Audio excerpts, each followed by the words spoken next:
வாழ்க வையகம்,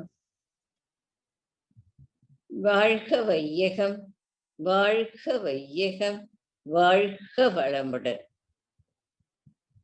குரு வாழ்க, குருவே துணை, அறிவே தெய்வம் அப்படின்னு நம்ம இன்று சிந்திக்க போகிறோம். அதாவது அறிவு என்பது என்ன? அறிவு என்பது பொதுவான கருத்து என்னன்னு கேட்டீங்கன்னா, இன்பம் துன்பம் போன்ற அனுபவங்களை அறிந்து கொள்ளுவதே அறிவு எனப்படும். இது பொதுவான கருத்து. ஆனா தத்துவத்துல அறிவு என்பது அதனுடைய உட்பொருள் உண்மை என்பதாகும். இப்ப நான் இன்ட்ரோடக்ஷன் கொடுக்கிறேன், அப்புறம் தான் ஸ்லைடுக்கு வருவேங்க. உண்மை என்பதாகும்.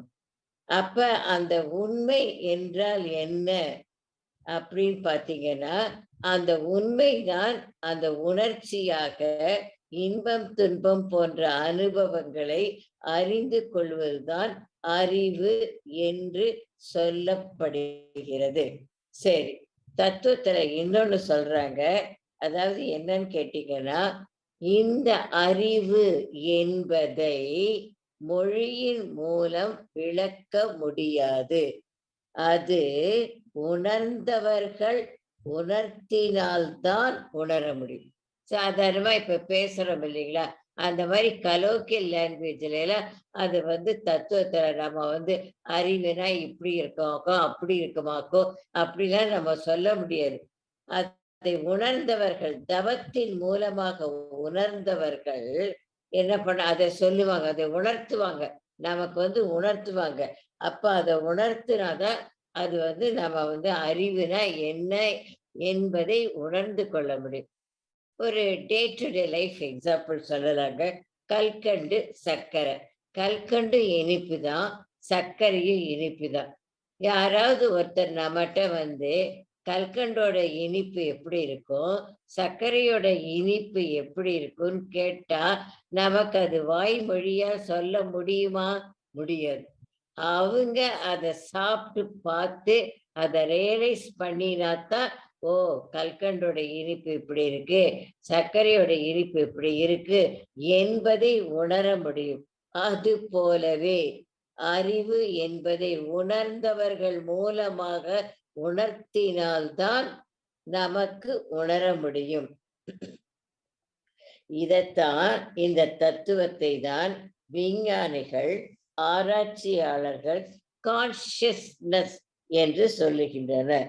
அப்ப இந்த ஸ்லைடுக்கு இப்ப வருவாங்க. அதாவது என்னன்னா, இப்பிரபஞ்சத்தில் காணும் அனைத்து பொருட்களும் உயிர் இனங்களும் இறைநிலையின் தோற்ற வடிவங்களே. அதாவது என்ன, அதாவது அறிவு என்ற அந்த தலைப்பினுள் உள்ள புகுவதற்கு முன்னாடி இந்த ஸ்லைடினுடைய விளக்கத்தை பார்த்து விட்டு நாம செய்யலாம். அதாவது என்னன்னு கேட்டீங்கன்னா, அதாவது எல்லாமே இறைநிலையினுடைய தோற்றம். டயக்ராமேட்டிக் ரெப்ரசன்டேஷனை பார்த்தீங்கன்னா பிரபஞ்சம், அப்புறமா அடுத்தது உயிரினங்கள். இது பிரபஞ்சத்தை காட்டக்கூடிய படம் பிரபஞ்ச தன்மாற்றம். அடுத்தது உயிரினங்களை காட்டக்கூடிய படம் அது உயிரின தன்மாற்றம். அடுத்ததாக மனிதன். அப்படி சார். அப்ப எல்லாமே இறைநிலையினுடைய தோற்றமா இருக்கு. அப்படி அந்த இறைநிலையினுடைய தோற்றங்களை எந்த இடத்தில் அந்த அறிவே தெய்வம் வருகிறது என்பதைத்தான் நாம் சிந்திக்க போகிறோம். பாட்டு ஒன்று வருமே.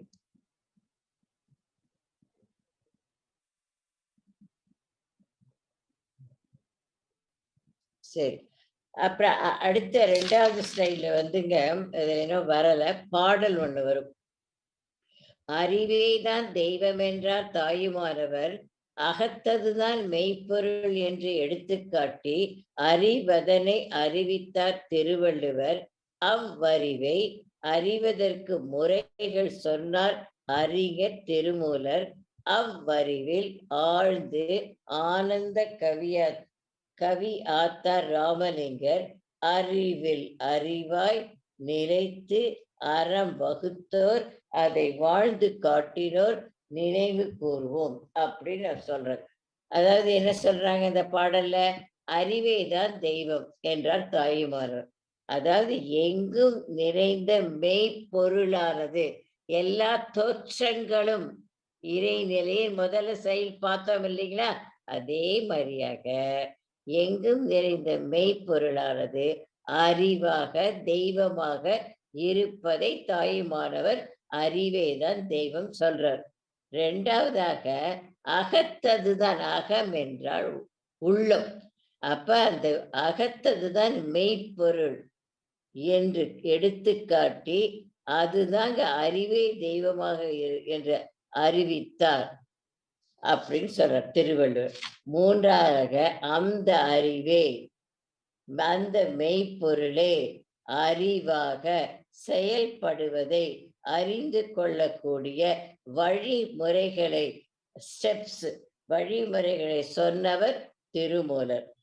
அந்த அறிவில் அந்த மெய்ப்பொருள் ஆழ்ந்து லயமாகி பேரின்பம் அடைந்ததை கவிகளாக எழுதியவர் வள்ளலார். அவ்வாறாகவே அறிவில் அறிவாக மெய்ப்பொருளாக நிலைத்து அற வழி வாழ்ந்தவர்கள். அதாவது யார் யாரு அறவழி வாழ்ந்தவர்கள்? தாயுமானவர், இரண்டாவது திருவள்ளுவர், மூன்றாவது திருமூலர், நான்காவது வள்ளலார், அடுத்தது நம் குரு மகான் வேதாத்திரி மகர்ஷி அவர்கள் போன்றவர்களை நாம் நினைவு கூறுவோம் அப்படின்னு இந்த பாடல் உணர்த்துகிறதுங்க. அடுத்தது முப்பெரும் மறைப்பொருட்கள். இறைவெளி ஆதி என்னும் பரம்பொருள், உயிர் அணுவென்ற உயிராகி, மூன்று காந்த சக்தி இறைநிலையும் அதன் அலையும் காந்தமாய் மலர்ந்துள்ளன. சரி, இது விளக்கம் பார்க்கலாங்க. மறைப்பொருள்னா என்னங்க? அந்த மறைப்பொருள் என்பது கண்களுக்கு தெரியாது. நம்ம கண்களுக்கு அது மறைப்பொருள் என்பது தெரியாது. ஆனா அதுல மூன்று பெரும் மறைப்பொருட்கள் இருக்கின்றன. அந்த மூன்று பெரும் மறைப்பொருள்கள் என்னன்னு கேட்டீங்கன்னா, பெரும் என்றால் பெரிய, இறைவெளி. அதாவது இங்கிலீஷ்ல சொல்லணும்னா யூனிஃபைட் ஃபோர்ஸ். அப்ப அந்த இறைவெளியை யூனிஃபைட் ஃபோர்ஸ்ன்னு சொல்றோம். அது விஞ்ஞானத்துல சொல்றாங்க. அப்ப ஆதி எனும் பரம்பொருள், தெய்வம், பிரம்மம், அனாதி இப்படின்னு பல பேர்கள் இறைவெளிக்கு கொடுத்துடுறாங்க. எல்லாமே ஒரே பொருளை குறிப்பறதா. அடுத்தது உயிர் சக்தி என்பதும் மறைப்பொருள். ஏன்னா பரு உடல் நம்ம கண்ணுக்கு தெரிகிறது, அதனுள் இயங்கும் உயிர் சக்தி கண்களுக்கு தெரிவது இல்லை. டாக்டர்ஸ் எல்லாம் கேட்டாங்களாம் சுவாமிஜிட்ட, நாங்க சர்ஜரி எல்லாம் பண்றோம், எங்க உயிர் ஓடுதுன்னே எங்களால கண்டுபிடிக்க முடியல, எந்த இடத்துல உயிர் இருக்குது என்பது தெரியல எங்களுக்கு அப்படின்னு டவுட் கேட்டாங்க. ஏன் தெரியல? அது மறைப்பொருள், கண்களுக்கு தெரியாது. ஆக உயிர் என்பது மிக மிக நுண்ணிய, ரொம்ப ரொம்ப ரொம்ப சின்ன. திருமூலர் கூட ஒரு பாடல்ல சொல்லுவார், அது எந்த மைக்ரோஸ்கோப்லயும் நம்மால பார்க்க முடியாது. பெரிய எலக்ட்ரான் மைக்ரோஸ்கோப்ல கூட நம்ம அந்த உயிர் சக்தி, அந்த உயிர் துகள்களை பார்க்க முடியாது. இதை மனதை கொண்டு தான், அகத்தவத்தின் மூலமாகத்தான் நாம் உணர வேண்டும். அடுத்தது என்னங்க ஸ்டைல்ல சொல்லியிருக்கு? அணுவென்ற உயிராகி. அப்ப அணுவென்ற உயிர் என்பது உயிர் சக்தி என்றது கிடையாதுங்க. உயிராகின உயிர் தன்மை. அத பின்னாடி ஒரு ஸ்லைட்ல வருது விளக்கம், அத நான் அப்ப சொல்றேன். உயிர் தன்மை, ஏன்னா விண்ணுதான் உயிராக இருக்கிறது. அதனால அந்த உயிர் தன்மை பற்றி பின்னால பார்க்கலாம். அதுதான் அணுவென்ற உயிராகி. மூன்றாவதாக காந்த சக்தி. காந்தத்தை உணராமல், காந்தத்தை அறியாமல் கடவுளை நாம் உணர முடியாது அப்படின்னு மகரிஷி பாடல் எழுதிட்டார். இறைநிலையும் அதன் அலையும் காந்தமாய் இருக்கின்றன, காந்தமாய் மலர்ந்துள்ளன. ரெண்டு காந்தங்கள் இருக்கு, வான்காந்தன் ஒண்ணு இருக்கு, ஜீவகாந்தன் இருக்கு. பிரபஞ்சத்தில் ஏற்படுவது வான்காந்தம், ஜீவன் உயிரினத்தில் ஏற்படுவது ஜீவகாந்தன் அப்படி சொல்ல. அப்ப அத காந்தம் என்பது என்னன்னு கேட்டீங்கன்னா, அதாவது இப்ப ஆலமரத்தோட விதையை எடுத்துக்கோங்க. பெரிய மரம் ஆலமரம். அதனுடைய தன்மைகள் எல்லாம் ஒரு இத்துணூண்டு சின்ன விதையில அப்படியே சுருக்கி இருக்கிறது. அந்த சுருக்கி இருப்பதுதான் காந்த அலை. எல்லாமே அலை இயக்கம். அதைத்தான் நம்ம என்ன சொல்றோம், காந்த அலைகள் என்று சொல்றோம். சரிங்களா? அடுத்ததாக இறைவெளி 4 தரங்களை உடையது. வற்ற இருப்பு, பேராற்றல், பேரறிவு, காலம். இறைவெளியினுடைய 4 தரங்களில் ஒன்று பேரறிவு. 4 இது பெரிய தத்துவம். வற்ற இருப்பு, பேராற்றல், காலம்னா நமக்கு இப்ப சொல்ல முடியாது, எக்ஸ்பிளைன் பண்ண முடியாது. பேரறிவை எடுத்துக்கலாம். 4 தரங்களில் ஒன்றுதான் பேரறிவு. இத அவர் பாடல்ல சுவாமிஜி என்ன சொல்லுவாங்க, வற்றாயிருப்பு, பேராற்றல், பேரறிவு, காலம், வளம் 4ம் ஒன்று இணைந்த பெருவெளியே தெய்வமாம் அப்படின்னு சொல்ற. சரிங்க. அப்ப இந்த 4மே இறைநிலையிலிருந்து பிரிக்கவே முடியாது. அந்த 4 தரங்களையும் பிரிக்கவே முடியாது. அதனால அறிவு, பேரறிவு என்பது இறைநிலையினுடைய தன்மை. எல்லாமே இறைநிலையுடைய தன்மை தான் 4ம். ஆனா நாம இங்க படிக்க போறது, சிந்திக்க போறது அறிவே தெய்வம். அதனால பேரறிவு, அறிவு என்பது இறைநிலையினுடைய தன்மை. அதாவது எந்த பொருள் எடுத்துக்கொண்டாலும் சரி, எந்த நிகழ்ச்சியினாலும் சரி, அமைந்துள்ள ஒரு ஒழுங்கு அமைப்பு தான் அறிவு எனப்படுகிறது. முதல் ஸ்லைட்ல என்ன பார்த்தோம், அறிவு என்னால் உட்பொருள் விளக்கம் உண்மை அப்படின்னு பார்த்தோம் இல்லைங்களா? அப்ப அந்த உண்மை என்றால் என்ன, இப்ப இந்த ஸ்லைட்ல வருது. அந்த உண்மை என்றால் என்ன, ஒழுங்கமைப்பு. அந்த ஒழுங்கமைப்பு எதில் உள்ளது, எந்த பொருளிலும் உள்ளது, எந்த நிகழ்ச்சியிலும் உள்ளது. அப்ப அந்த அப்படிப்பட்ட அமைந்துள்ள ஒழுங்கு அமைப்பைத்தான் அறிவு என்று கூறுகிறோம். இப்ப அறிவுனா என்னன்றது சுவாமிஜி கருத்துப்படி நாம தெரிந்து கொண்டோம். இனி அடுத்தது தெய்வம் எப்படி என்பதை தெரிந்து கொள்ளலாம். இத இங்கிலீஷ்ல சொல்லணும்னா, the order of function is everything and in every action is consciousness அப்படின்னா. ஆக பிரபஞ்சத்தில் அறிவு இல்லாத அணுவோ பொருளோ நிகழ்ச்சியோ இல்லை. என்ன இப்ப பார்த்தோம், எல்லா நிகழ்ச்சியிலும் அறிவு இருக்கு, எல்லா பொருட்களிலும் அறிவு இருக்கு. அந்த அந்த அறிவு என்பது ஒழுங்கமைப்பு தான்.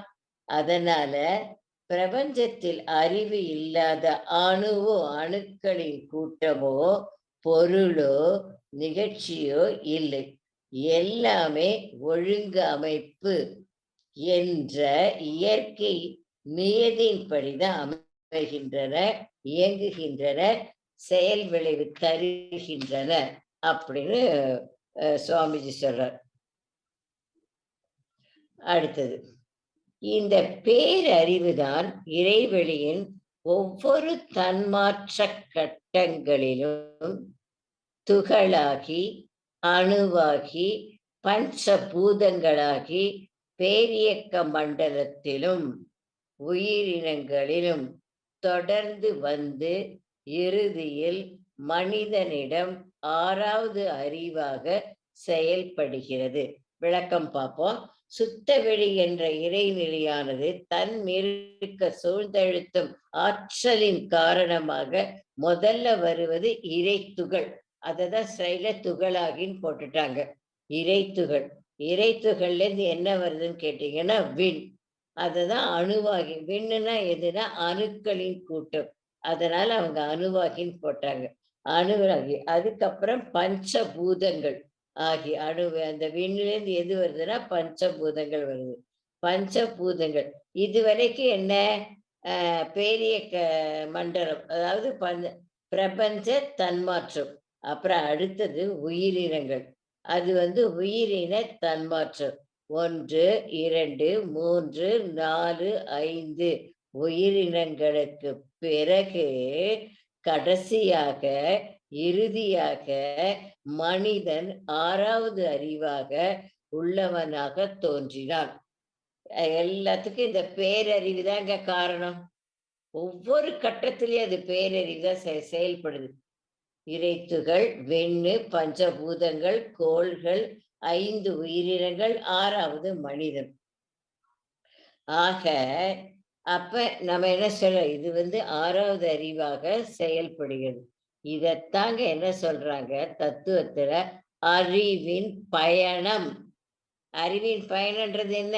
இறைத்துகள், விண்ணு, பஞ்சபூதங்கள், கோள்கள், 5 உயிரினங்கள், 6வது மனிதன். அதத்தான் இந்த ஸ்லைட்ல போட்டிருக்காங்க.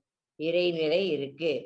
கும்மிருட்டு, இறைத்துகள், அப்புறம் விண்ணு, அப்புறம் பஞ்சபூதங்கள், அப்புறம் இதெல்லாம் பேரியக்க மண்டலத்துல இருக்கின்றன, காணப்படுகின்றன. அப்புறமா உயிரினங்கள் 1லேருந்து 5 உயிரினங்கள், அப்புறமா 6வது உயிரினங்கள். இதுதாங்க அறிவின் பயணம். அடுத்ததாக அடுத்த ஸ்லைட்ல என்ன கொடுத்திருக்குன்னா, எல்லா பொருட்களிலும் இயக்க ஒழுங்காக செயல்படுகிறது. இயக்க ஒழுங்கோடு உணரும் தன்மையாகவும் உயிரினங்களில் அறிவு செயல்படுகிறது. அத்தோடு அனைத்திலும் காந்தமாகவும் செயல்படுகிறது. விளக்கம் பார்க்கறாங்க. அதாவது எல்லா பொருட்களும் ஒரு இயக்க ஒழுங்கு அமைப்பு தானே அறிவுன்னு நம்ம பார்த்தோம். எல்லா பொருட்கள்லயும் இயக்க ஒழுங்கு இருக்கு. அது இயக்க ஒழுங்கா செயல்படுது. ஏன்னா வரிசையா வரத பார்த்தோம் இல்லைங்களா? துகளு, விண்ணு, பஞ்சபூதம் இப்படி வரிசையா பார்த்தோம்ல. அதுவே ஒரு இயக்க ஒழுங்கு தானே. அப்புறம் அடுத்தது உயிரினம். உயிரினத்துல 6வது அறிவு வரைக்கும் அதுவும் ஒரு இயக்க ஒழுங்குதான். அந்த உயிரினத்தில் இன்னொரு சிறப்பு ஆட் ஆகுது. அடிஷன் ஆகுது. என்ன சிறப்பு? அந்த உயிரினத்துல உணரும் தன்மை. எல்லா பொருட்கள் என்பது எதை குறிக்கிறது? உயிரற்ற பொருட்களை குறிக்கிறது. அதுக்கு உணரும் தன்மை, இன்பம், துன்பம் என்ற உணர்கின்ற தன்மை அதற்கு கிடையாது. இயக்க ஒழுங்காக செயல்படுகிறது. அப்ப இயக்க ஒழுங்கோடு உணர்வு தன்மை எங்க வருகிறது? உயிரினங்களில் வருகிறது. அப்ப அந்த உயிரினங்களில் வருகின்ற உணரும் தன்மையாக இருக்கின்றது எது? அறிவு. அதான் ஸ்லைட்ல கொடுத்திருக்காங்க. அறிவு. ஆக அறிவானது செயல்படுகிறது. அது மட்டும் இல்லாமல் காந்தமாகவும் செயல்படுகிறது. அப்ப காந்தமாக செயல்படுகிறது என்பது என்ன அர்த்தம்னா, விளக்கம் எல்லாமே அலை இயக்கம்தான், எல்லாமே காந்தம்தான். உயிரற்ற பொருட்களிலும் காந்த அலை இருக்கின்றது, உயிரினங்களிலும் காந்த அலை இருக்கின்றது. அப்ப இதை நாம் உணர வேண்டும். அறிவு என்பது ஒரு இயக்க ஒழுங்கு. உயிரற்ற பொருளிலும் சரி, உயிரினங்களிலும் சரி, அந்த உயிரினங்களில் சிறப்பாக உணரும் தன்மையோடு வருகிறது. இதுதாங்க அறிவு. இந்த பேரறிவினுடைய இறைத்தன்மையை, இயக்க ஒழுங்கை நாம் உணராமல், நம்ம உணர்றதே கிடையாது. உணராமல் உணர்ச்சி வயப்பட்ட வாழ்க்கையை வாழ்ந்து கொண்டிருக்கிறோம். எல்லாமே இறைத்தன்மை தான். நாம தப்பே செய்ய முடியாது. என்ன தப்பு செஞ்சாலும் அந்த இறைநிலை கண்டுக்கணும். ஒரு திருடன் திருடுறான். எல்லா தடயத்தையும் நான் அழிச்சுட்டேன். யாராலையும் இப்பதானே சிசிடிவி கேமராலாம் வந்திருக்கு. ஒரு காலகட்டத்துல ஒண்ணுமே இல்லைல. அத கூட சிசிடிவி கேமரா உடைச்சிட்டு திருடங்க உள்ள நுழையிறாங்க. அது வேற விஷயம். ஒரு தப்பு கூட நான் பண்ணல. எல்லாத்தையும் அழிச்சுட்டேன். யாருமே என்னால கண்டுபிடிக்க முடியாது அப்படின்னு தான் ஒரு ஈகோல வெளிய ஆனா ஏதாவது ஒரு கடுகளவு ஒரு தடயம் இருக்கும். அது இறைநிலையினுடைய செயல். இறைநிலையினுடைய இயக்க ஒழுங்கு கண்டுபிடிச்சிருவாங்க. அதே மாதிரியாக அதாவது அப்படி அந்த இறைநிலை ஒன்று இருக்கிறது. அது அறிவாக செயல்படுகிறது. அதை நம்மை கண்காணிக்கிறது என்பதை உணராமல், அந்த தன்மையை உணராமல், உணர்ச்சி வயப்பட்ட வாழ்க்கையை வாழ்ந்து கொண்டிருக்கும். அதன் விளைவு என்ன? அருகுணத் தோற்றம். உணர்ச்சி வயப்பட்ட வாழ்க்கை அருகுண தோற்றம். இததான் நாகராணி அம்மா நல்ல விளக்கம் சொன்னாங்க. அருகுணத் தோற்றம். தான், தனது என்ற பற்று, தன் முனைப்பு நமக்கு தருகிறது. அந்த தன் முனைப்பின் மூலமாக பேராசை, சினம், கடும்பற்று, முறையற்ற பால் கவர்ச்சி, உயர்வு, தாழ்வு, மனப்பான்மை இதெல்லாம் விளக்கிட்டாங்க. அருகுண சீரமைப்புல. இவை சீரமைக்கப்படாவிட்டில் பேராசைனா என்ன? நிறைமரம். சினம் என்றால் என்ன? பொறுமை. கடும்பற்று என்றால் என்ன? ஈகை. முறையற்ற பால் கவர்ச்சி, உயர்வு, தாழ்வு, சாரி முறையற்ற பால் கவர்ச்சி கற்பு நெறி. உயர்வு, தாழ்வு, மனப்பான்மை, நிறைநிலை, வஞ்சம், மன்னிப்பு. இது அமைக்கப்படாவிடில் 5 பெரும் பழிச்செயல்கள் நமக்கு வருகின்றன. பொய், களவு, கொலை, சூது, கற்பழிப்பு போன்ற செயல்கள் வருகின்றன. சரிங்க. அடுத்தது இப்ப நம்ம சொல்லிட்டே இருக்கோம். உயிரற்ற பொருள் அறிவு வேலை செய்கிறது. உயிரினங்களிலும் அறிவு செயல்படுகிறது சொல்லியிருக்கோம் இல்லைங்களா? அப்ப அது எப்படின்றத நாம இப்ப பார்க்க போறோம். பேரறிவோட தன்மாற்றத்தை பத்தி நம்ம பார்க்க போறோம். உயிரற்ற பொருள்ல வடிவம், துல்லியம், இயக்க ஒழுங்கு இவற்றோடு உயிரினத்தில் உணர்தல், துய்த்தல், பிரித்துணர்தல் எல்லாவற்றோடும் மனிதனில் தன் நிலை உணர்தல் அப்படின்னு சுவாமிஜி சொல்றார். அப்படின்னா என்னன்னு பார்ப்போங்க. முதல்ல உயிரற்ற பொருள்களை வடிவத்தை எடுத்துப்போம். வடிவம்னா என்ன? உருவ அமைப்பு. முதல்ல அமைப்புனா என்னன்னு தெரிஞ்சுக்கிறோம். அமைப்புனா என்னன்னு கேட்டீங்கன்னா, தோற்ற பொருட்களில் அடங்கியுள்ள விண்களின் கூட்டு. ஏன்னா எல்லாமே இறைநிலையின் தோற்றம் அப்படின்னு முன்ன பார்த்தோம் இல்லைங்களா? சைட்ல விளக்கம் கொடுத்தோம் இல்லைங்களா? அதே மாதிரி தோற்ற பொருட்களில் அடங்கியுள்ள விண்களின் கூட்டு என்பது அமைப்பு. அப்ப உருவ அமைப்பு என்றால் என்ன? உருவ அமைப்பு என்பது பல கோடி விண்களின் கூட்டு. ஆக வடிவம் என்பதும் உருவம் அமைப்பு என்பதும் ஒன்று. சரி, உதாரணம் பார்க்கறாங்க. ஒரு விதை, அதை நம்ம என்ன செய்யறோம்? மண்ணில் போடுறோம். அது முளைக்குது. எப்படி இருக்குது? தாய் செடி போலவே அந்த விதையில் உள்ளுக்குள்ள அப்படியே அந்த இதெல்லாம் காந்தாலே சுருக்கப்பட்டிருக்கு இல்லைங்களா? அந்த தாய் செடி போலவே தண்டு, இலை, பூ, காய், பழம். தாய் மரத்துல எந்த விதத்துல எப்படி இருக்கிறதோ, எந்த வடிவத்தில் எப்படி இருந்ததோ அனைத்துமே அந்த விதையிலிருந்து முளைத்து வெளியே வரும். இதத்தாங்க உருவ பேட்டர்ன் அப்படின்னு ஆங்கிலத்தை சொல்றோம். Pattern, precision, regularity. அப்ப அது என்ன சொன்னா, இதைத்தான் உருவ அமைப்பு அப்படின்னு சொல்ல. இந்த மாதிரி நம்ம நிறைய எக்ஸாம்பிள் கொடுக்கலாங்க இந்த வடிவத்துக்கு. அதாவது ஒண்ணே ஒண்ணு சொல்லிட்டு அடுத்ததுக்கு போறேன். ஹைட்ரஜன்ற காற்று எடுத்துப்போம். அதுல என்ன இருக்குன்னா, அதுல வடிவம் அப்படின்றது எப்படி வருதுன்னா, அதுல வந்து ஒரு புரோட்டான், ஒரு எலக்ட்ரான், நோ நியூட்ரன். நியூட்ரானே கிடையாது. அப்படி இருந்தா அது ஹைட்ரஜன்.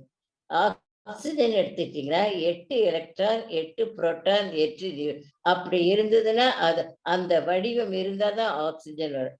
சரிங்க. அடுத்ததாக நம்ம என்ன பண்ண போறோம்? துல்லியம். அதாவது பிரெசிஷன் அப்படி. இப்ப உருவ அமைப்பு, வடிவம் பார்த்துட்டோம்.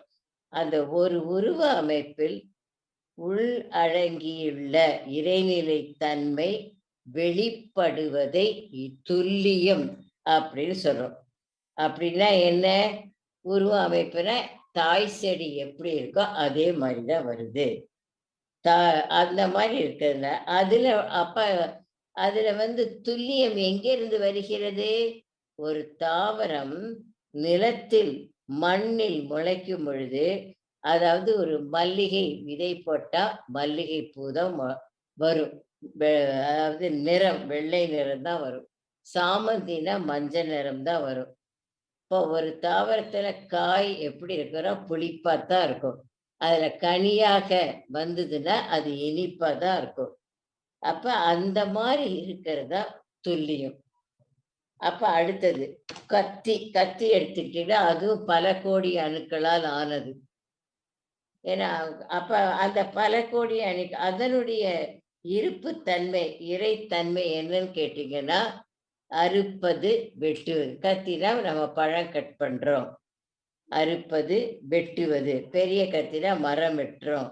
அதுதான் அதனுடைய தன்மை. இதுதாங்க அறிவு. அந்த தன்மை இருக்கிறது தான் அதான் அறிவு. அதுதான் பேரறிவு. அதத்தான் பேரறிவின் தன்மாற்றம் அப்படின்னு சைடுல போட்டிருக்காங்க. அப்ப அது. அதே மாரி இன்னொன்னு சொல்றாங்க. காப்பர் சல்ஃபேட், மயில் துத்தம். அதுவும் உயிரற்ற பொருள். அப்ப அந்த மயில் துத்தத்துல வந்து ய அழகா அழகா இருக்கே! யாரோ வெளிய எடுத்து வச்சுட்டாங்கன்னு வச்சுக்கோங்க. ஒரு எக்ஸாம்பிளுக்கு சொல்றேன். ரொம்ப நல்லா இருக்கே! அப்படின்னு அத தொட்டு வாயில வச்சாங்கன்னா, அது தன் வேலையை காட்டும். அது வந்து உயிருக்கே ஆபத்தாக முடியும். அந்த உயிருக்கு ஆபத்தாக முடிவது என்பது இறைத்தன்மை. அந்த இறைத்தன்மை தான் அந்த உயிரற்ற பொருட்களில் அறிவாக செயல்படுகிறது. அப்ப அந்த மாரி இருக்கிறது தான் அணுவென்ற உயிராகி அப்படின்னு சொல்றாங்க. அணுவென்ற உயிராகினா என்ன? ஒரு ஸ்லைட்ல பார்த்தோம் இல்லைங்களா? மறைப்பொருட்களில் வரக்கூடிய ஸ்லைட பார்த்தோம் இல்லைங்களா? அணுவென்ற உயிராகி அப்படி. அப்போ உயிராகினா உயிர் சக்தி கிடையாதுங்க. உயிர் சக்தி ஓடுகிறது என்று நாம் எடுத்துக்கொள்ளக் கூடாது. அதாவது உயிர் தன்மை. உயிர் தான் இறைநிலை. அதுல இறைத்தன்மை. காப்பர் சல்பேட் மயில் துத்தத்தை சாப்பிட்டால் என்னவாகும்? கத்தியை எடுத்தால் அத வந்து நம்ம ஜாக்கிரதையா ஹேண்டில் பண்ணணும், கையாளணும். அதனுடைய தன்மை என்ன? எல்லாம் நாம தெரிந்து, அறிந்து கொள்றோம் பாருங்க. அந்த அறிந்து கொள்ளக்கூடியதான் அது உயிர்த்தன்மை. அந்த உயிர்த்தன்மை தான் அறிவு எனப்படுகிறது. எவ்வளவு எக்ஸாம்பிள் குருமகான் குடுக்கிறார் பாருங்க. அப்ப அதுதான் வந்து உயிர்த்தன்மை அப்படின்னு சொல்றாங்க. ஏன்னா, அப்ப அந்த மாரி அடுத்தது. காலம், ஒழுங்கமைப்பு. 3வதாக இயக்க ஒழுங்கு அல்லது ஒழுங்கமைப்பு அல்லது காலம் எல்லாமே ஒரே பொருள் தான் தரும். ரெகுலாரிட்டி. சரிங்க. அப்ப வந்து ஒரு தாவரத்தையே நம்ம உதாரணம் எடுத்துட்டு இருக்கோம். தாவரம், ஒரு செடி. அப்ப அந்த செடியில வந்து அப்ப என்னது? பூ பூக்கறதுக்கு ஒரு காலம் வேண்டியிருக்கு. காய் காய்ப்பதற்கு ஒரு காலம் வேண்டியிருக்கு. கனியாக மாறுவதற்கு ஒரு காலம் வருகிறது. விதை விதைச்சோனே காயி, பூவு, காயி, கனி எல்லாம் வந்துருதில்ல. அதான் ரெகுலாரிட்டி.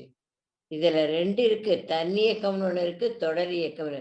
கல்லுன்னு எடுத்துட்டீங்கன்னா, அது ஒரு பல கோடி விண்களின் கூட்டு. அது ஒரு இயக்க அமைப்பு. அது ஒரு ஒழுங்கு அமைப்பு. தொடர் இயக்கம் அப்படின்னு கேட்டீங்கன்னா, ஒரு தாவரம் அப்படின்னா என்னன்னா, அந்த தாவரத்த ஒரு பூந்தொட்டிய போட்டு வீட்ல வளர்க்குறோம்னு வச்சுக்கோங்களேன். அதுக்கு சூரிய வெளிச்சம் வேணும். இல்லைங்களா? எல்லாருக்குமே தெரியும். சூரிய வெளிச்சம் எங்க படுகிறதோ, எந்த இடத்திற்கு வரும் அதை நோக்கி வளைஞ்சு அந்த செடி போகும். அது தொடர் இயக்கம். அதுதான் இயக்க ஒழுங்கமைப்பு. அதுதான் காலம். அதுதான் ஒழுங்கமைப்பு அப்படி.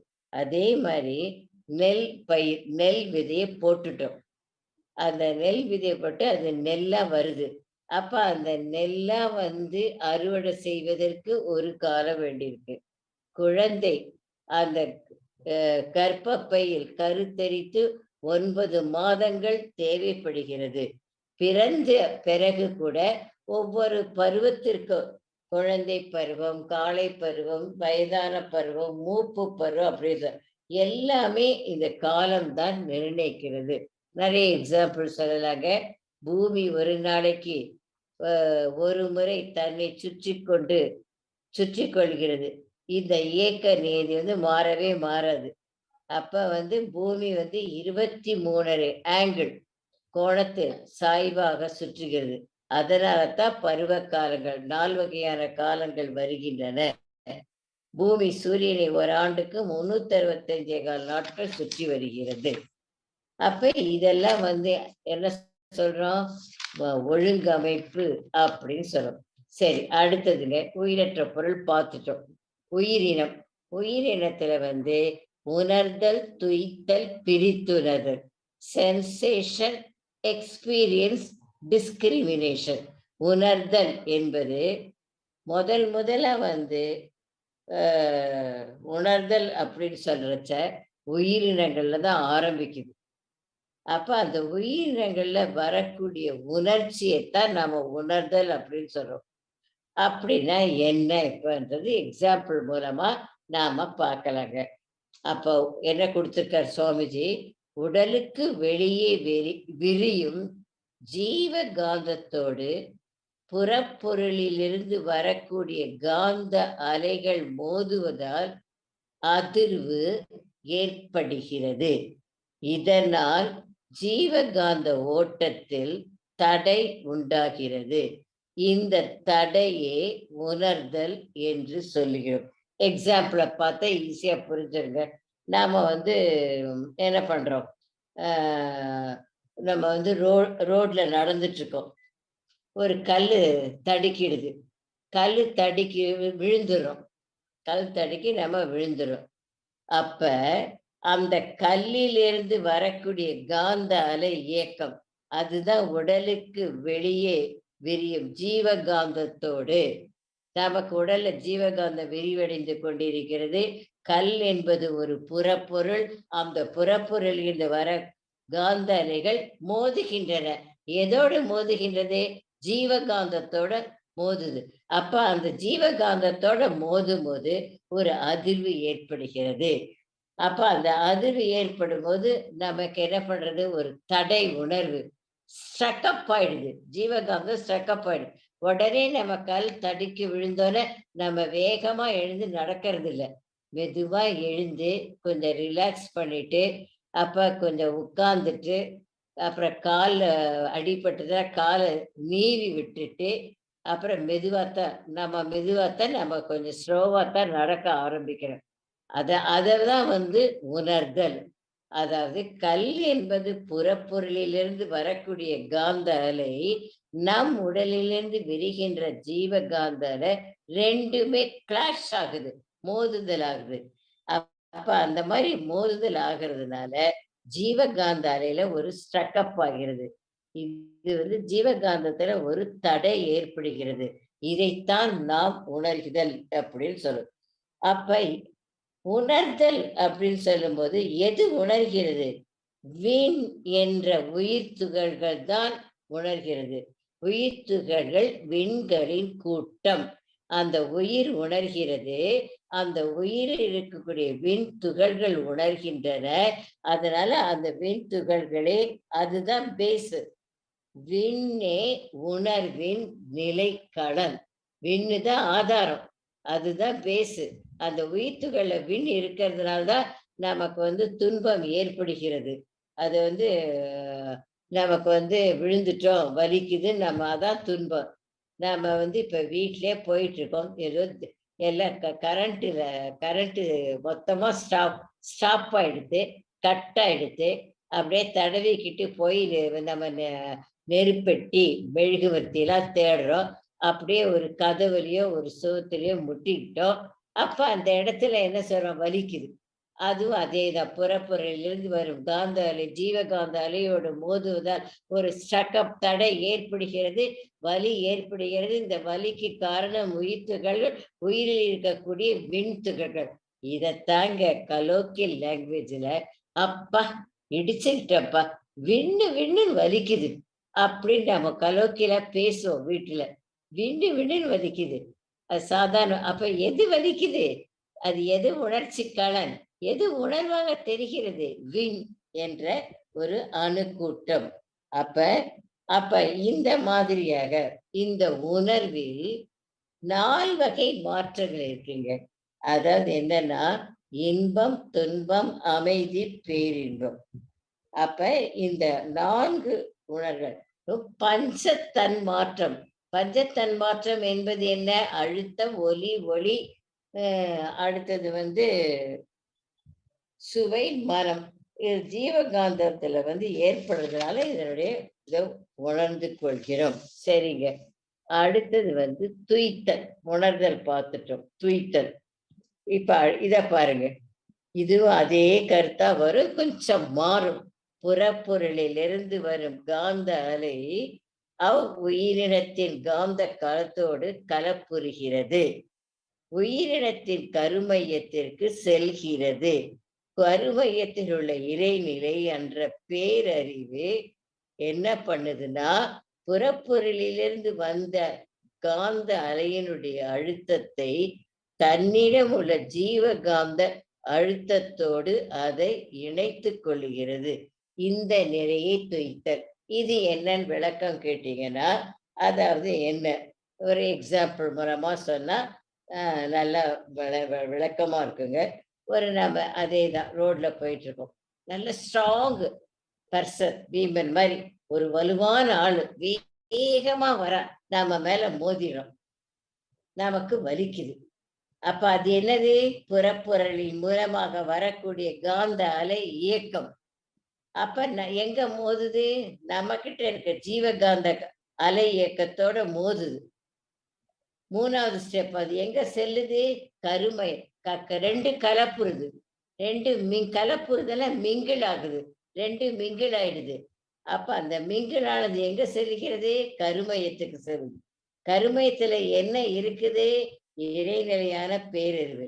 அப்ப அது என்ன தெரிந்து கொள்கிறது? வெளியில இருக்கிற புறப்பொருளிலிருந்து மோதிய காந்த அலை அந்த அழுத்தத்தை தன்னிடம் உள்ள ஜீவகாந்த அழுத்தத்தோடு இணைத்துக் கொள்கிறது. அததான் துய்த்தல். அப்பா எப்படி வலிக்குது! ஒரு வலுவான ஆள் மோதரச்ச ஜீவகாந்தத்தோட கலப்புற்று கருமையத்தை போகுது. கருமையத்துல பேரறிவு என்ன பண்ணுதுன்னா, அந்த அழுத்தத்தை அந்த இணைத்துக் கொள்கிறது. ஏன்னா அது எல்லாமே இருப்பு கட்டி கொண்ட மையம். பின்னாடி வருது அந்த பாயிண்ட். அப்ப அதுதான் துய்த்தல். இதுவே இங்க ரோட்ல போறச்ச ஒரு குழந்தை வருது. அப்ப அந்த குழந்தை வந்ததுன்னா, அது நம்ம மேல மோதுச்சுன்னா, அதுவும் துய்த்தல் தான். ஆனா நமக்கு வலிக்காது.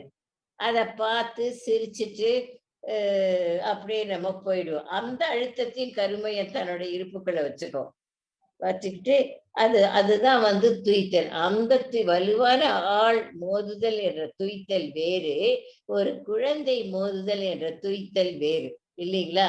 சரி. அடுத்தது பிரித்துணர்தல். அப்படின்னா என்ன டெஃபினிஷன் பார்ப்போம். அப்ப எந்த பொருளில் இருந்தும் காந்த அலை ஓர் உயிரினத்தில் உள்ள காந்த களத்தில் மோதியதோ, அந்த அலைக்கு காரணமான பொருளின் தன்மை தன்னுடைய தன்மைகளோடு ஒப்பிட்டு பார்த்து வித்தியாசத்தை உணரணும். டெஃபினிஷன் எல்லாம் கொடுக்கிறார் குருமகன். என்னன்னு பார்க்கறாங்க. என்ன அப்படின்னா பார்க்கலாம். அதாவது என்னன்னா, இப்ப பிரித்துணர்தல் அப்படின்னா இதுல என்ன பேஸ்ன்னு கேட்டீங்கன்னா, ஆதாரம் தன்னுடைய தன்மைகளை அடிப்படையாக வைத்துக்கொண்டு ஜீவகாந்தத்தினுடைய தன்மைகளை அடிப்படையாக வைத்துக்கொண்டு, அப்ப நேற்று என்ன பார்த்தோம், இன்னைக்கு என்ன பார்க்கிறோம், அதுல என்ன வேறுபாடு இருக்கிறது என்பதை தெரிந்து தெரிந்து கொள்வது பிரித்துணர். சரி, நேத்திக்கு நம்ம மாம்பழம் சாப்பிட்டோம். இன்னைக்கு வேறொரு பழம், அன்னாசி பழம் சாப்பிட்டோம் இல்லைங்களா? அப்ப அந்த மாம்பழத்தினுடைய தன்மை என்ன, மாம்பழத்தினுடைய சுவை தன்மை என்ன, அப்படின்னு நமக்கு பிரித்து பார்க்கிறோம். அப்புறம் அன்னாசி பழத்தினுடைய தன்மை என்ன, அன்னாசி பழத்தினுடைய சுவை என்ன என்பதை பிரித்து பார்க்கிறோம் இல்லைங்களா? கண்ணை கட்டிட்டோம். கண்ணை கட்டிட்டு ஒருத்தர் வந்து வாயை திறங்க அப்படின்னு ஒரு பழ துண்டு வாயில போடுறான்னு வச்சுக்கோங்க, ஒரு எக்ஸாம்பிளுக்கு. நம்ம ஈஸியா சொல்லிடுவோம் இது மாம்பழம். ஏன்னா ஏற்கனவே நமக்கு வந்து அனுபவம் இருக்கு இல்லைங்களா? அப்புறம் அடுத்தது அவர் என்ன பண்றாரு, ஒரு கொய்யாப்பழத்தை எடுத்து ஒரு துண்டு நறுக்கி போடுறாரு. அப்ப இது கொய்யாப்பழம் அப்படின்னு நம்ம சொல்லிடுறோம். அப்ப அந்த வேறுபாடு என்பது என்ன பண்றோம், பிரித்து உணர்தல். அந்த வேறுபாடு என்பதுதான் பிரித்து உணர்தல். அப்ப அந்த வேறுபாடு என்பதற்கு எது பேசு? உயிரினத்தினுடைய ஜீவகாந்த களம்தான் பேஸ், ஆதாரம். அதுதான் பேஸ், அதுதான் ஆதாரம். அப்ப அதுல அது மூலமா தான் நம்ம பிரித்துணர்தல் என்பதை தெரிந்து கொள்கிறோம். அதனால அப்ப இந்த தன்மை சுவையெல்லாம் 3 விதமா செயல்படுதாம். எப்படின்னா, பொருள் அறிதல். என்னது பொருள் அறிதல்? மாம்பழத்துண்டை யாராவது ஒருத்தர் வாயில போட்டாங்கன்னா இது என்ன பொருள் என்று அறிந்து கொள்கிறோம். அதனால பொருள் அறிதல். அனுபவம். இந்த இனிப்பு வேற, கொய்யாப்பழத்தினுடைய இனிப்பு வேற, அன்னாசி பழத்தினுடைய இனிப்பு வேற என்ற ஒரு அனுபவத்தை பிரித்து உணர்தல். அப்ப இந்த மாதிரி பொருளறிதல், அனுபவம் பெறுதல், பிரித்துணர்தல் என்பத 3 தன்மைகளை இந்த பிரித்துணர்தல உணர்ந்து கொள்கிறோம். இது எதை குறிக்கிறது என்றால், அறிவின் கூர்மை, அறிவின் நுண்மை அப்படின்ற நிலைகளை அது குறிக்கிறது. அடுத்ததாக மனிதனின் தன் நிலை உணர்தல் அப்படின்றத பார்க்க போறோம். தன்னை அறிதல்னா என்னங்க? நான் யார் தத்துவம் தான். நான் யார் என்பதை உணர்தல். அப்ப மனிதன்ல வந்து நம்ம யாரு, ஏன்னா அது 6வது அறிவு அல்லவா? உயிரற்ற பொருள்கள் மீது 5 உயிரினங்கள்லாம் அது தான் தான் யார் என்பது தெரியாது. அதனால நான் யார் என்பதை உணர்தல். அப்ப எப்படி உணர வேண்டும்? இந்த அறிவே தெய்வம் என்று சொல்லும் பொழுது, அறிவு என்பது எங்குமே தோற்ற பொருட்கள் அனைத்திலுமே நிறைந்து உள்ளது. அதை எப்படி உணரணும்? மனதின் மூலமாக, அகத்தவத்தின் மூலமாக நாம் உணர வேண்டும். அப்ப அகத்தவத்துல தான் எனக்கு மன அலைச்சல் குறையுது. அப்ப மனத்தின் மூலமாக தான் உணர்ந்து கொள்கிறோம். அப்ப மனம் என்பதும் ஒரு காந்த அலைதான். அப்ப என்னவென்று உணர்கிறோம்? இருப்பு நிலையில் உள்ள மெய்ப்பொருள் இயக்க நிலையில் மனமாக இயங்குகிறது என்பதை உணர்ந்து கொள்கிறோம். இருப்பு நிலை என்பது என்ன? இது ஸ்டாட்டிக் ஸ்டேட், சுத்தவெளி. இயங்குகின்ற நிலை என்பது என்ன? மனம். மனம் என்றால் என்ன? அதுவும் மெய்ப்பொருளே. மனமும் என்பது மெய்ப்பொருளே. ஏன்னா உயிர் துகள்களிலிருந்து தானே வருகிறது. உயிரினத்தின் படற்கை பொருள் என்று தானே சொல்கிறோம். அதனால அதுவும் மெய்ப்பொருளே. ஆக அறிவே தெய்வம் என்பது இறைநிலை என்ற மெய்ப்பொருள் துண்டுபட்டு உயிரினங்களில் இயங்குகிறது என்பதை உணர்ந்தால் அறிவே தெய்வம். இதை யார் உணர்வாங்க? மனிதர்கள் தான் உணர்வாங்க. இதுவரைக்கும் அறிவுனா என்னன்னு பல விளக்கங்கள் மூலமா நம்ம வந்து குருமகானுடைய விளக்கங்கள் மூலமா பார்த்துக்கிட்டே வந்தோம். இப்ப அறிவே தெய்வம்னா என்னன்றது குருமகான் மூலமாக தெரிந்து கொண்டோம். என்ன தெரிந்து கொண்டோம்? இறைநிலை என்ற மெய்ப்பொருள் துண்டுபட்டு, அதாவது பிராக்ஷனல், துண்டுபட்டு உயிரினங்கள் இயங்குகிறது என்பதை உணர்ந்தால் அது என்ன ஆகுது? அறிவே தெய்வம் என்பதை உணர்ந்து கொள்கிறோம். சரிங்க. அடுத்தது, நன்மையும் தீமையும் நமக்குள்ளே. மனிதன் செய்கின்ற செயல்களுக்கு ஏற்றாற்போல் காந்த அலையால் விளைவுகள் உண்டாகின்றன, இன்ப துன்பங்கள் உண்டாகின்றன. எந்த செயல் செய்தாலும் அந்த செயல் அப்படியே பதிவாகி கருமையத்தில் இருப்பாகி மேலும் காலத்தால் அது எண்ணங்களாக செயல்களாக மலர்கின்றன. சரி, அப்ப எதுவுமே நன்மை தீமை நமக்குள்ள செயல் விளைவு தத்துவம். தீதும் நன்றும் பிறர் தர வாரா, கணியன் பூங்குன்றார் புறநானூறுல சொல்லியிருக்கார். என்ன? எண்ணம் சொல் செயல் கருமையத்தில் தரப்பதிவாகி அந்த பதிவுகள் ஒரு காலகட்டத்தில் எண்ணங்களாகவும் சொல்களாகவும் செயல்களாகவும் விளைவுகளாகவும் வருகின்றன. நல்ல செயல்கள் நல்லது, தீமையான செயல்கள் தீமையை விளைவிக்கின்றன. அதுதான் அந்த ஸ்லைடோட விளக்கங்க. அப்புறம் 2வது விளக்கத்தை பார்ப்போம். 2வது பாயிண்டோட விளக்கத்தை பார்ப்போம்.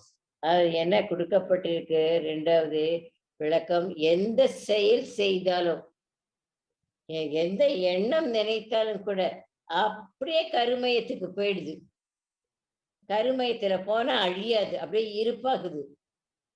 அப்ப அப்ப அந்த இருப்பு என்ன பண்ணுது? ஒரு காலகட்டத்துல எண்ணங்களாக செயல்களாக மலர்கின்றன. சரி, அப்ப கருமையத்துல இருப்பாகிறது.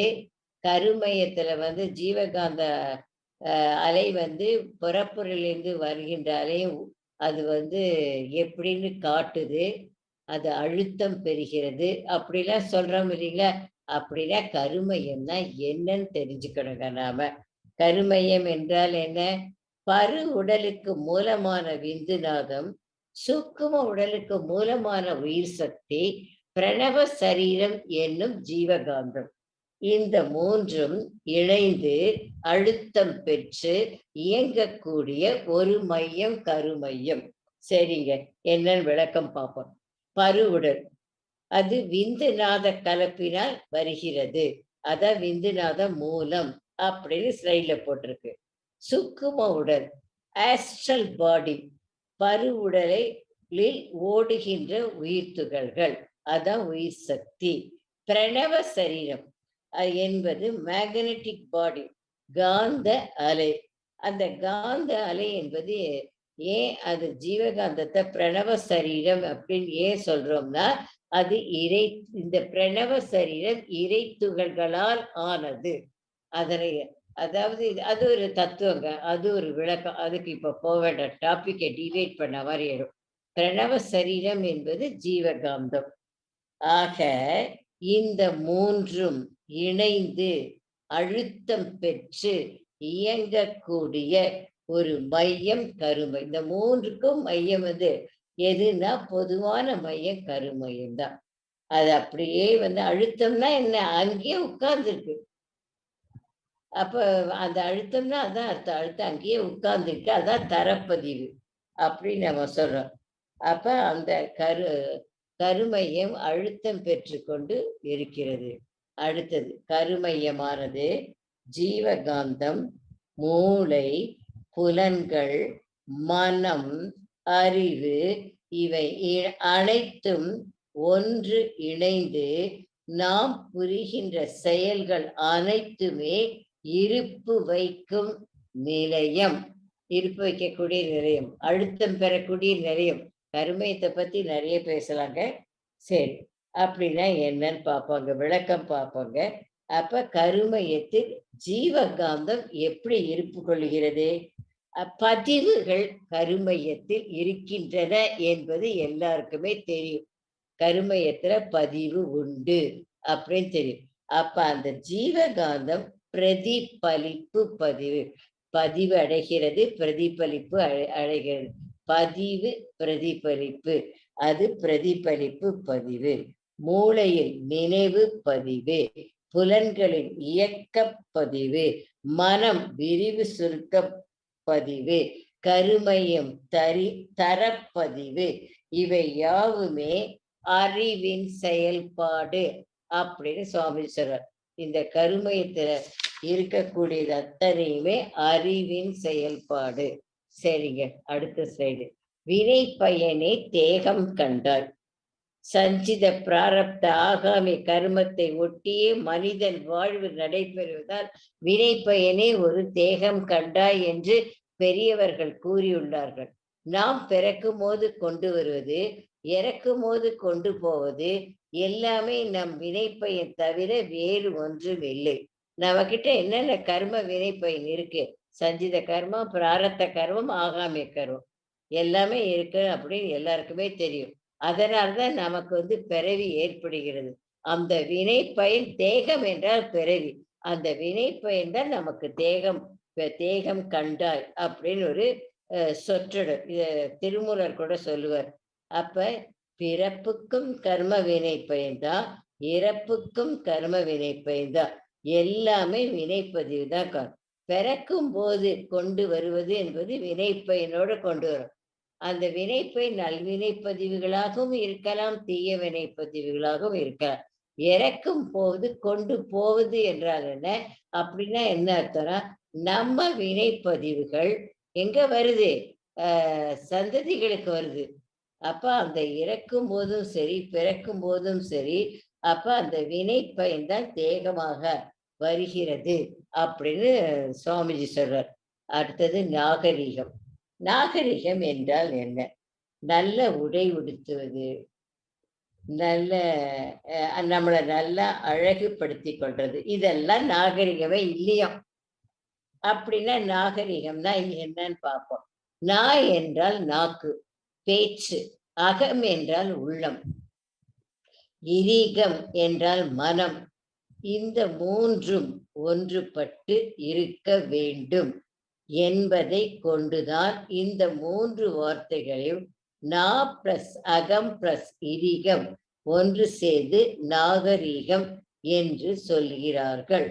அப்படின்னா என்ன? நாக்கு என்றால் பேச்சு, அகம் என்றால் உள்ளம், இரீகம் என்றால் மனம். இந்த மூன்றும் ஒன்றுபட்டு இருக்கிற முரண்பாடே வரக்கூடாது. எண்ணுவது ஒன்று, நினைப்பது ஒன்று, சொல்வது ஒன்று இருந்தால் என்ன ஆகும்? அறிவாட்சி திறன் குறைந்து விடும். அதனாலதான் இந்த பாயிண்ட கொண்டு வர்றார் நாகரிகத்தை. கருமைய தூய்மை பாதிக்கப்படும். கருமைய தூய்மை இருக்காது. அதனால நாகரிகம்னா என்னன்னா, அதாவது எப்படி பேச்சு, உள்ளம், மனம் எல்லாம் ஒன்றுபட்டு இணைந்து இருக்கிறோம். இதைத்தாங்க சுவாமிஜி ஒரு உதாரணம் சொல்வாரு. நீதிபதிக்கு முன்னாடி ஒரு குற்றவாளி நின்று கொண்டிருக்கான். அப்ப அந்த குற்றவாளி என்ன பண்றான்னா, கேட்கிறார், நீதிபதி கேட்கிறார், அப்பா இந்த வீட்டுல என்னென்ன பொருட்களை நீ திருடினாமே அப்படின்னு கேட்கிற. அப்ப குற்றவாளி என்ன சொல்றான்? ஐயோ சாமி, நான் ஒண்ணுமே திருடல அப்படின்னு சொல்றான். ஆனா நாக்கு சொல்லுது. ஆனா அவனுடைய மனமானது எப்படி அந்த வீட்டுக்கு போறோம், எதை உடைச்சோம், பூட்டை எப்படி உடைச்சோம், அப்புறம் எந்த ரூம் அறைக்குள்ள போனோம், என்னென்ன பொருட்களை எடுத்தோம், அப்புறமா என்னென்ன செஞ்சோம் அப்படின்னு என்ன சொல்லுது? மனம் சொல்லுது. ஆனா நாக்கு வேற ஒண்ணு சொல்லுது. அப்போ அந்த உள்ளம், மனம் அப்படி சொல்லுது. அது அப்போ மூன்று ஒன்றுபட்டு இல்லை. அப்ப இது நாகரிகம் அல்ல. ஒன்றுபட்டு இணைந்திருப்பதுதான் நாகரிகம். அடுத்தது கலாச்சாரம். அப்படின்னா என்னன்னு மகரிஷி டெபினிஷன் கொடுக்கிறார். கலாச்சாரம் என்பது கலை பிளஸ் ஆச்சாரம். மனிதனுடைய வாழ்க்கையே ஒரு கலைதான். எந்த செயல் செய்தாலும் தனக்கோ பிறருக்கோ தற்காலத்திலோ பிற்காலத்திலோ அறிவிக்கோ உடல் உணர்ச்சிக்கோ துன்பம் எழாத அளவோடு முறையோடு ஆட்சி பழகி செய்யக்கூடிய செயல் நெறிதான் ஆச்சாரம். கொஞ்சம் நான் வேகமா போறேங்க, டைம் போடிட்டே இருக்கு. கலைனா என்ன? இயற்கை வளத்தை நம்மோட கை திறமையோடு செய்வது கலை. பாட்டு பாடுதல், நடனம் ஆடுதல், படம் வரைதல் எல்லாமே கலைதான். அப்ப அந்த கலையில ஆச்சாரம் இருக்கணும். ஆச்சாரம்னா என்ன அர்த்தம்? இந்த கலைய தப்பா பயன்படுத்தக்கூடாது. ஆஹா! என்கிட்ட இவ்வளவு திறமை இருக்குதே! அதனால ஈகோல வந்து யாருக்குமே இந்த திறமை கிடையாது அப்படின்னு சொல்லி எல்லாரையும் இழிவாக பேசணும்னு வச்சுக்கோங்க. அது ஆச்சாரம் இல்ல. நாம வந்து நாமும் பயனடையணும். நாமும் வாழ்க்கையில உயரணும். ஆனா துன்பம் இல்லாத ஒரு வாழ்க்கையை நாம வாழணும். நாம மட்டும் இல்லாம என்ன செய்யணும்னா, யாருக்குமே துன்பம் குடுக்கக் கூடாது. அததான் இந்த ஸ்லைடு தனக்கோ, பிறருக்கோ, தற்காலத்திலோ, பிற்காலத்திலோ, அறிவுக்கோ, உடல் உணர்ச்சிக்கோ துன்பம் எழாத அளவுக்கு முறையோடு ஆற்றி பழகி செய்யக்கூடிய செயல் நெறிதான் ஆச்சாரம். ஆன்மீக வாழ்க்கை. அறியாமை, அலட்சியம், உணர்ச்சி வயம். இதுல வந்து அறிவின் குறைபாடு. அப்ப அறியாமை அப்படின்னா என்னன்னா, நாம பழக்கத்தை விட்டு விளைவு தெரியாமல் வாழ்வது அறியாமை. மனதில் வஞ்சம் வைத்திருத்தல் அது அறியாமை. மூட நம்பிக்கையோட வாழ்தல் அது அறியாமை. அலட்சியம் நாம் செய்வது தவறு என்று தெரிந்தும் அந்த தவற்றையே திரும்ப திரும்ப செய்வது அறியாமை. அதுக்கு உதாரணம் வந்து பால் பொங்குதல். பால் பொங்குன்னு தெரியும். பால் அடுப்புற வச்சுட்டு அந்த வேலை பண்ணலாம், இந்த வேலை பண்ணலாம் அப்படின்னு நினைச்சோம்னா பால் பொங்கிடும். பக்கத்துல இல்லாம இருந்தா. அது வந்து அலட்சியம். உணர்ச்சி வயம் என்பது ஒரு பொருள் மீது பற்று வைத்து விருப்பு வெறுப்பின் காரணமாக அளவு மீறி முறை மாறி செய்தல் உணர்ச்சி வயப்படுதல். இது மூன்றுமே அறிவின் குறைபாடாகும். இந்த மூன்றும் இல்லாத சமநிலை அடைய வேண்டுமானால் இந்த மூன்று நம்ம கிட்ட இருக்கக்கூடாது. அப்ப என்ன செய்யணும்? இயற்கையை உணர வேண்டும். இயற்கை என்றால் தெய்வம், அதை உணர வேண்டும். தன்னுடைய ஆற்றல், நம்முடைய உடல் ஆற்றல் என்ன, மன ஆற்றல் என்ன என்பதை தெரிந்து கொள்ள வேண்டும். இயற்கை நியதி, மனித அறிவு இரண்டுமே இணைந்து செயல்பட வேண்டும். அதாவது இயற்கை நியதி என்பது என்ன? அது இறைநிலை அறிவாக செயல்படுதல். அத வந்து மனித அறிவை கொண்டு நாம புரிந்து கொள்ள வேண்டும். அதே சமயத்துல நம்மோட ஆற்றலை தெரிந்து கொள்ள வேண்டும். உடல் ஆற்றல் என்னன்னு தெரிந்து கொள்ள வேண்டும். மன ஆற்றலும் என்னன்னு தெரிந்து கொள்ள வேண்டும். இயற்கையை உணர வேண்டும். ஏன்னா இயற்கையில இல்லாத எதுவுமே இல்ல. எனக்கு தான் ரொம்ப ஆற்றல் இருக்கு. நான் எத வேணாலும் செய்வேன். எவ்வளவு எனக்கு வயசானாலும் பரவால்ல. நான் வந்து சின்ன வயசுல வந்து மலை ஏற பயிற்சி எடுத்துக்கணும்னு நெனச்சேன். ஆசைப்படணும்னு நெனச்சேன். இப்ப ஏறுறேன். 70 வயசு தாண்டின பிறகு ஏறுறேன்னா, நம்ம ஆற்றல தெரிந்து கொள்ளாமல் செய்கிறோம் என்று அர்த்தமாகும். அதனால ஆற்றலை நாம் தெரிந்து கொள்ள வேண்டும். இதுதாங்க ஆன்மீக வாழ்க்கை. இத ஆங்கிலத்துல ஸ்பிரிச்சுவல் லைஃப் அப்படின்னு சொல்லுவாங்க. ஸ்பிரிச்சுவல் லைஃப் என்றால் ஸ்பிரிட் என்பது உயிர் சம்பந்தமான விளக்கம். அந்த உயிரை எப்படி நடத்துவது என்ற அறிவு, இதை உணர கூர்த்த மதி, சிந்திக்கும் ஆற்றல் நமக்கு இருந்தால் அது ஆன்மீக வாழ்க்கை. அடுத்தது தத்துவம். தத்துவம் என்றால் என்ன? எந்த ஒரு உண்மையும் கண்ணால் பாராமலே யூகித்தாலும் அதை மற்ற இயக்கங்களோடு பொருத்தி பார்க்கும் பொழுது முரண்படாது இருக்குமானால் அந்த அனுமானம் தத்துவம். இறைவெளி கண்ணால பார்க்க முடியாது.